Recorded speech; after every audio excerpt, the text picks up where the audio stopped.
Hello guys, నేను మీ డోయినోపి ego lifting series part 1. So జిమ్లో ప్రతి ఒక్కరు కూడా వేరే ఒకరితో కంపేర్ చేసుకొని ఈగో లిఫ్టింగ్ వెళ్ళడం వల్ల ఒక బిగినర్కి కానీ లేదంటే ఒక 1 year వరకు వర్కౌట్ చేస్తున్న వాళ్ళు ఎవరికైనా కూడా ఈగో లిఫ్టింగ్ అయితే మంచిది కాదు. సో ఇది మనం మ్యాక్సిమం అవాయిడ్ చేయాలి. ఈగోలో వర్కౌట్ చేయడం వల్ల మెయిన్గా 3 ప్రాబ్లమ్స్ అయితే వస్తాయి.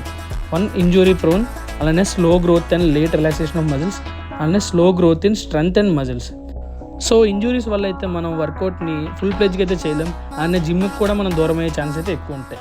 అలానే సెకండ్ వన్ అయితే ఈగో వల్ల మజిల్స్ గెయిన్ అండ్ స్ట్రెంగ్త్ చాలా స్లోగా అవుతుంది. సో మనం ఎక్కువగా ఫెటిక్ చేసేయడం వల్ల మజిల్స్ అయితే అంత బేగా గ్రో అయితే అవ్వవు. దాని తర్వాత థర్డ్ వన్ అయితే యాక్టివేషన్ అండ్ రిలాక్సేషన్. సో మనం బాగా ఎగ్జాస్ట్ చేసి టైట్ చేసిన తర్వాత మజిల్స్ అన్ని రియాక్టివేట్ అవ్వడానికి కానీ రిలాక్స్ అవ్వడానికి కానీ టైం పడతాయి. సో నెక్స్ట్ వీడియోలో అయితే ఈగో లిఫ్టింగ్లో మనం ఏమేమైతే మిస్టేక్స్ చేస్తామో దానికోసం అయితే డిస్కస్ చేద్దాం. సో అంతవరకు stay tune. Please like, share my Instagram and YouTube. Thank you.